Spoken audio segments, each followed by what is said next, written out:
L'échiquier international, bienvenue, un accord de pêche en eau trouble, diront certains. Celui entre le Maroc et l'Union européenne en eau trouble juridique. Pour être exact, cela dit, l'accord en question arrive à son terme demain. Nulle négociation en vue d'un éventuel renouvellement. Les deux parties, à savoir le bloc des 27 de l'Europe et Rabat, ont fait appel et sont dans l'attente d'une décision finale qui doit tomber en fin d'année. En attendant ce délai, la suspension de l'activité des navires européens dans les eaux reconnues comme étant sahraouis sont suspendus. On signale que ça serait un manque à gagner de 52 millions d'euros par an au fonds européen pour le Maroc et que les centaines de bateaux de pêche, nombreux espagnols, mais également portugais, français, allemands, lituaniens, lettons et britanniques et on en passe, sont autorisés à pêcher uniquement dans la zone économique exclusivement marocaine. Mais au-delà de la perte pécuniaire, difficile de ne pas y voir un revers symbolique pour Rabat et sa politique expansionniste, car malgré les arguties diplomatiques marocaines, le droit européen reconnaît bel et bien un peuple et un territoire distincts qui se nomment le peuple et le territoire sahraoui. On en parle après le court jingle.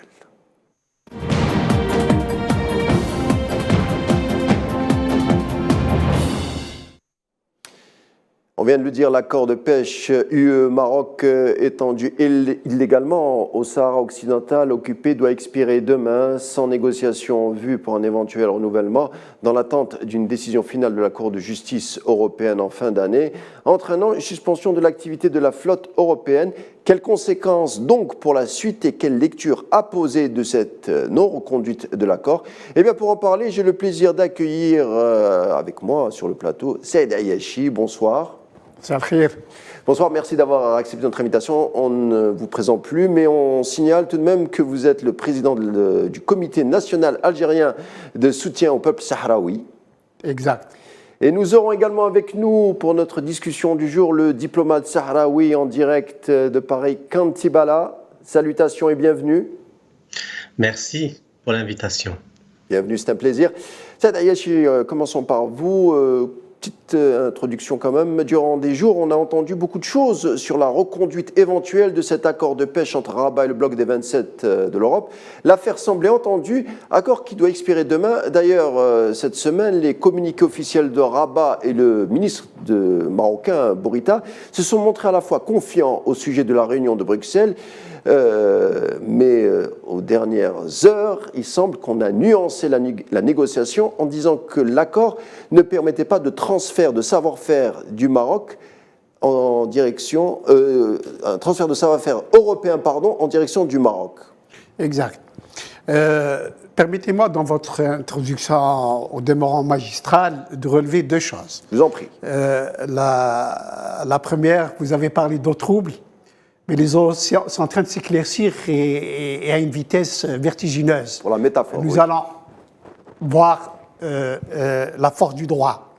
Et puis, vous avez parlé que le Maroc ne va pas... C'est un geste symbolique, c'est une victoire écrasante du Front Polisario sur le plan juridique, mais pas seulement sur le plan juridique. Si on reprend l'énoncé du jugement de la Cour de justice de l'Union européenne, qui est éminemment politique, puisqu'il reconnaît au Front Polisario le droit d'ester en justice devant la Cour européenne, et qui reconnaît l'existence du peuple sahraoui, et qui surtout reconnaît qu'il y a deux territoires distincts que sont le Sahara occidental et le Maroc. Vous voyez que ce n'est pas seulement juridique, mais aussi politique. Et puis, c'est l'occasion pour moi de rendre un hommage appuyé aux magistrats belges dont il faut ici souligner l'honnêteté et l'intégrité morale et intellectuelle.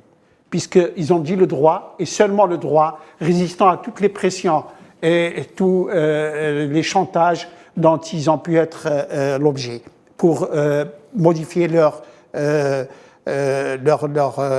travail, leur énoncé.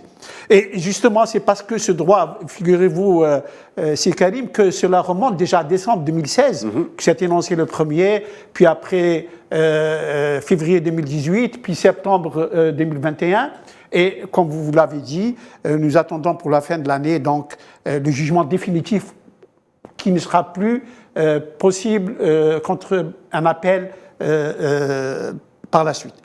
Eh bien, ce jugement maintenant nous allons voir d'abord, et ils n'ont pas le choix, l'Union européenne doit respecter sa propre justice, puisqu'elle est en faveur du Front Polisario, et puisqu'elle est en faveur du Front Polisario, les accords avec le Maroc en ce qui concerne la pêche, mais aussi plus tard pour les produits agricoles, phosphate et autres, également, oui. seront donc, disons, au profit du peuple sahraoui, comme l'énoncé du jugement le porte de façon très claire. Et le 17 juillet, parce que, bien sûr, il fallait s'attendre à une réaction des lobbies pro-marocains au sein du Parlement européen, de certains membres de la Commission qui ont des affinités suspectes avec le régime marocain et d'autres considérations. Eh bien, on a beau chercher, il n'y a pas d'autre moyen que de respecter la justice. Et donc, les négociations ne peuvent pas avoir lieu pour attendre la prochaine, l'énoncé qui sera en fin d'année. Oui. Et l'Union européenne préfère suspendre l'accord de pêche en attendant pour le mettre en opposition, en contradiction avec l'énoncé de l'accord lui-même. Et bien sûr, c'est déjà un acquis. C'est ce qui laisse prévoir que, et cela on le savait plus ou moins déjà depuis quelque temps, les juges ne vont pas se dédire.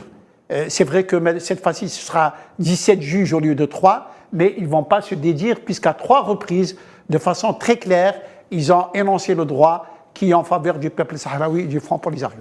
Kantibala, dans la suite de ce que vient de dire Saïd Ayachi, cette non-reconduite de l'accord en question avec les efforts de plusieurs diplomates en tout genre, la diplomatie sahraoui vient justement d'enregistrer ce soir une belle victoire, non ? Oui, tout à fait. C'est une belle victoire pour le peuple sahraoui. C'est aussi la victoire du droit.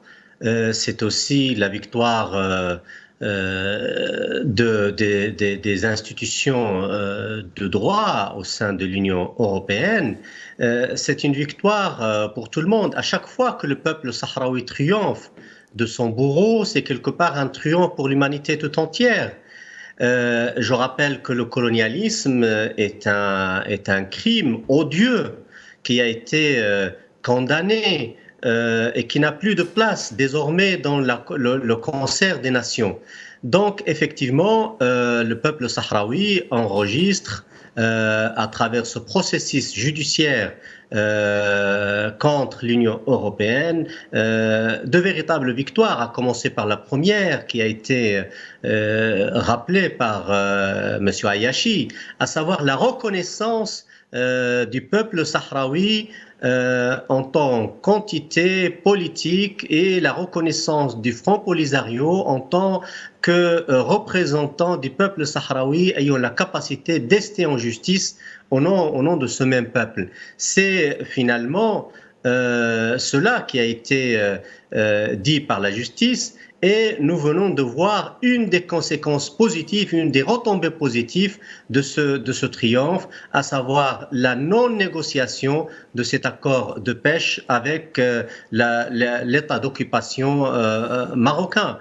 Donc, on s'attend à des conséquences positives liées effectivement à cette décision, que ce soit sur les secteurs agricoles ou le secteur aérien ou d'autres secteurs encore qui permettraient au peuple sahraoui d'avoir la souveraineté sur ses ressources préservée et protégée. Et le peuple sahraoui continuera de toute façon à lutter de toutes ses forces pour faire prévaloir ses droits, rien que ses droits, sur tout ce qui touche le Sahara occidental. Et nous continuerons donc la lutte. C'est donc juste une étape importante de franchie. On attend la décision de justice définitive de la CJUE qui aura lieu en fin d'année. Et le plus important sera l'après cette décision. C'est-à-dire que probablement on aura je dirais pas des entreprises, mais des pirates qui continueront à vouloir enfreindre la loi dans la perspective de accompagner cette entreprise coloniale marocaine et favoriser son implantation et sa pérennité. Mais le peuple sahraoui n'abandonnera et ses représentants continueront de lutter de toutes leurs forces pour bouter hors des frontières à une bonne fois pour toutes cet hideux colonialisme marocain. Alors, Saïd Ayachi, vous avez rappelé l'ordre chronologique, mais on va le rappeler pour nos téléspectateurs. Alors, il y a eu une première décision de la Cour européenne en décembre 2016, puis une seconde en 2019 qui avait confirmé que En février 2018. 2018 et troisième en septembre 2021. En septembre 2021, où le tribunal de l'Union européenne avait statué en faveur du Front du Polisario qui soutenait à chaque reprise que l'accord de pêche avec le Maroc avait été conclu sans le consentement du peuple du Sahara occidental. Donc, et en toute illégalité, que le Maroc commercialise donc, et permet dans ses licences de pêche en toute illégalité selon le droit commercial international. Ma question, c'est qu'au sein du Conseil de la Commission européenne, on a introduit aussi des recours. Oui, donc on sent quand même qu'il n'y a pas d'unanimité par rapport au dossier sahraoui. On sent qu'au sein de l'hémicycle européen, il y a plusieurs lectures du dossier sahraoui. Comment vous l'expliquez ? Ce sont tout simplement des complicités criminelles qui existent au sein de la Commission européenne principalement, mais aussi du Parlement européen. Criminelles, criminel. Oui. C'est pas criminel, c'est contre un peuple. Voilà. C'est contre un peuple, c'est criminel. Oui. Quand on renforce la colonisation d'un peuple, c'est une entreprise criminelle. Et je n'ai pas à vous rappeler, si Karim, ce qui s'est passé avec le Maroc-Gate à l'intérieur du Parlement européen, où le Makhzen a installé une véritable machine de guerre à l'intérieur même du Parlement européen pour corrompre les députés, pour les amener à voter à chaque fois en sa faveur et pour aussi voter des résolutions contre l'Algérie, bien entendu, ceci explique cela. Et donc, au niveau de la Commission européenne, il y a bien sûr des complices du Makhzen qui travaillent pour lui au sein du Parlement européen. Il y a des lobbies carrément formés autour d'hommes, de personnes focales pour travailler pour le Maroc. Et à chaque fois, bien sûr, le droit le permet, chaque fois qu'il y a un énoncé d'un jugement qui est favorable au Front Polisario et aux Sahraouis, la Commission a le droit de faire un recours. Le Conseil européen a le droit de faire un recours contre cet énoncé. Mais il se trouve, c'est pour ça que j'ai commencé votre émission par rendre hommage aux juges de la Cour de justice de l'Union européenne, parce qu'ils ont résisté à ces pressions directes et indirectes et qu'ils ont dit le droit, et seulement le droit, en toute honnêteté intellectuelle et en toute probité et intégrité. Et donc, contre cela, c'est là le dilemme de la Commission européenne. Elle se trouve, et d'autres institutions européennes, elle se trouve confrontée à un jugement qui est émis par la Cour de justice de l'Union européenne, donc des institutions européennes. Ils ne peuvent pas aller contre, sauf qu'à user de leur droit de faire un recours contre ces énoncés de jugement qui leur sont défavorables. Et bien sûr, ils ont essayé de contourner à chaque fois ces jugements qui sont bénéfiques favorables au Front Polisario. Mais maintenant, nous arrivons, le recours ne peut pas être éternel, nous arrivons à la fin cette année. Le dernier énoncé de la Cour de justice de l'Union européenne sera le définitif, il n'y aura plus de recours par la suite. Je voudrais profiter de votre émission et de votre invitation pour rendre hommage aussi à un lion du barreau international qui a été à la base de ce travail colossal mené depuis plus de 6 ans.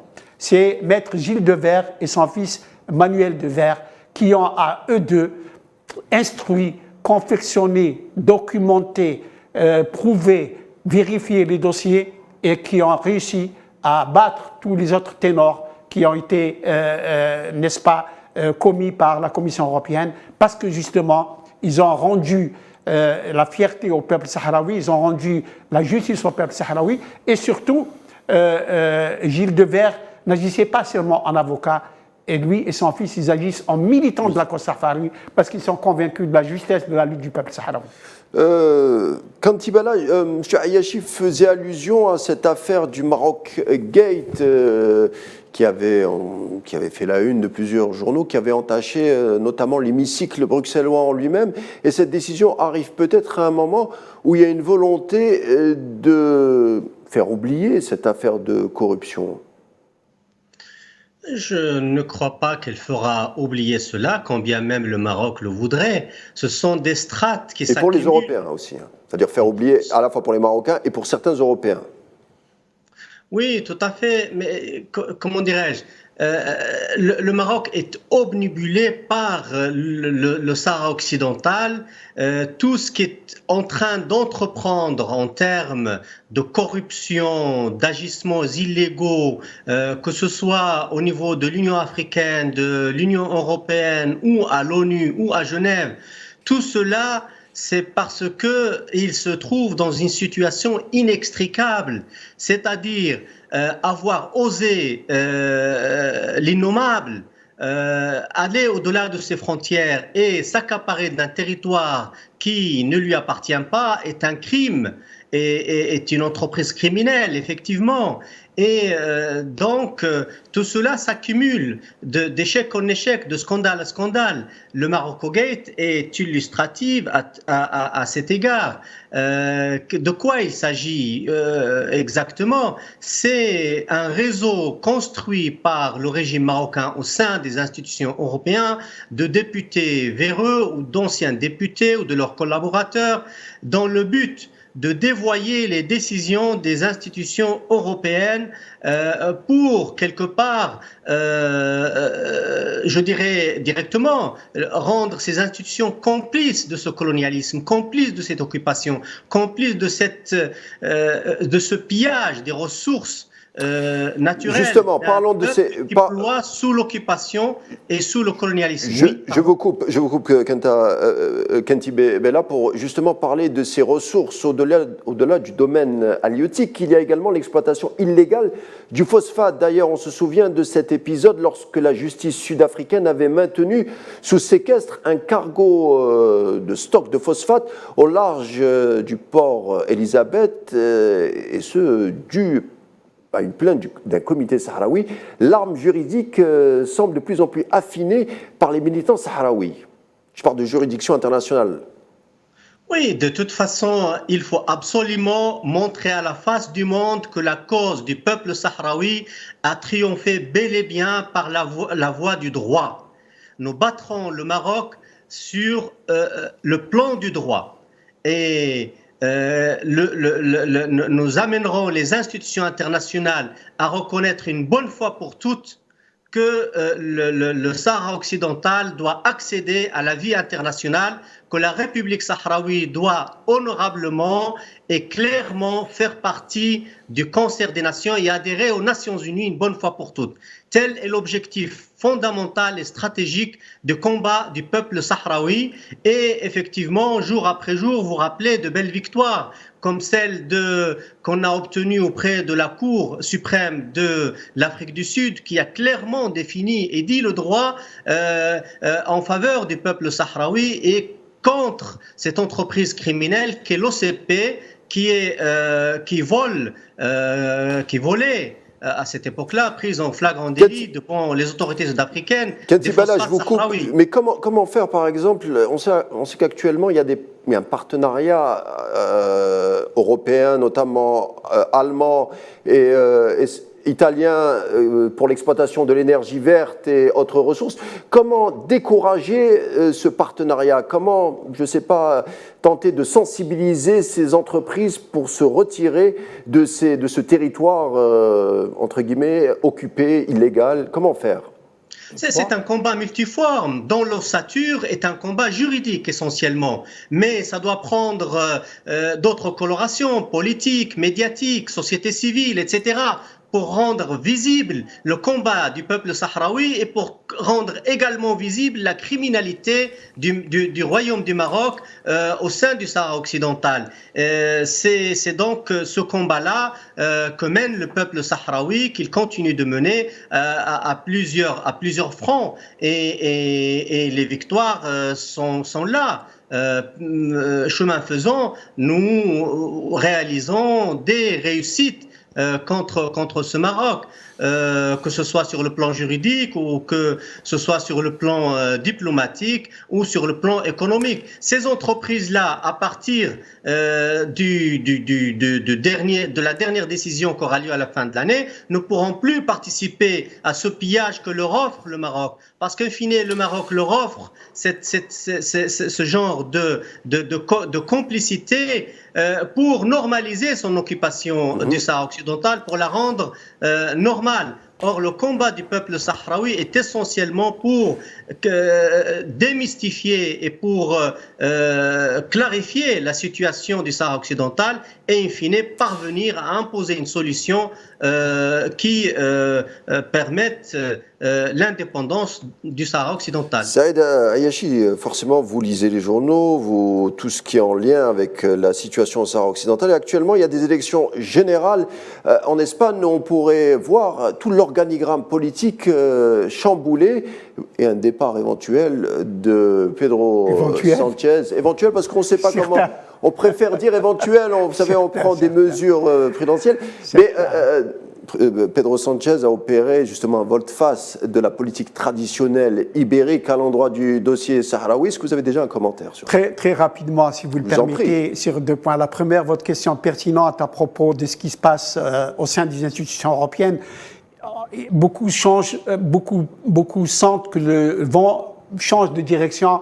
Ainsi, nous avons maintenant un combat féroce avec l'intergroupe parlementaire à l'intérieur du Parlement européen pour faire avaliser, bien sûr, les décisions de la Cour de justice de l'Union européenne. Il y a aussi des ministres, comme le ministre de l'Agriculture néerlandais, qui lui a dit qu'on ne peut pas aller plus loin. Puis deuxième point que je voudrais expliciter un peu pour les téléspectateurs, c'est qu'on parle de la pêche parce que l'accord de pêche arrive à expiration le 17 juillet, demain. Mais en réalité, les accords entre l'Union européenne et le Maroc concernent toute forme de commercialisation. La pêche, mais aussi les produits agricoles. Et aussi, bien sûr, les produits miniers comme le phosphate. Et donc, les autres aussi arrivent et arriveront au terme de l'accord. Quant aux élections qui se passent en Espagne, nous avons dit ici même, d'ailleurs, à plusieurs reprises, que Pedro Sanchez a joué avec le feu, mais surtout, il a joué deux choses qui lui sont revenues à la face comme un effet boomerang. D'abord, il a sous-estimé la réaction de l'Algérie. Il a cru avoir affaire à un État coupant peut-être qu'il ne réagirait pas face à sa volte-face, alors que nous avons estimé d'abord que nous avons été trahis dans nos relations, et deuxièmement que la volte-face de Sanchez menaçait la paix, la sécurité dans la région. La deuxième, c'est qu'il a touché aux intérêts de l'Espagne. Et à ce moment-là, toute la classe politique espagnole ne lui pardonne pas, le peuple espagnol ne lui pardonne pas, et M. Sanchez a terminé son parcours politique le 23 juillet prochain. Malheureusement, on arrive à la fin de notre rendez-vous. Il y a tellement de choses à dire autour de ce dossier sahraoui. Saïd Ayachi, merci d'avoir été avec nous. Je rappelle que vous êtes le président du comité national algérien du soutien du peuple sahraoui. Merci d'avoir été des nôtres. C'est moi qui vous remercie. Je remercie également notre invité Kenti Bella. Que je salue. On vous salue également. Merci d'avoir répondu à nos questions. Et on vous dit à bientôt. L'Ishki International arrive à sa fin. L'information continue sur Al24 News. On vous souhaite une agréable soirée et vous dit à demain.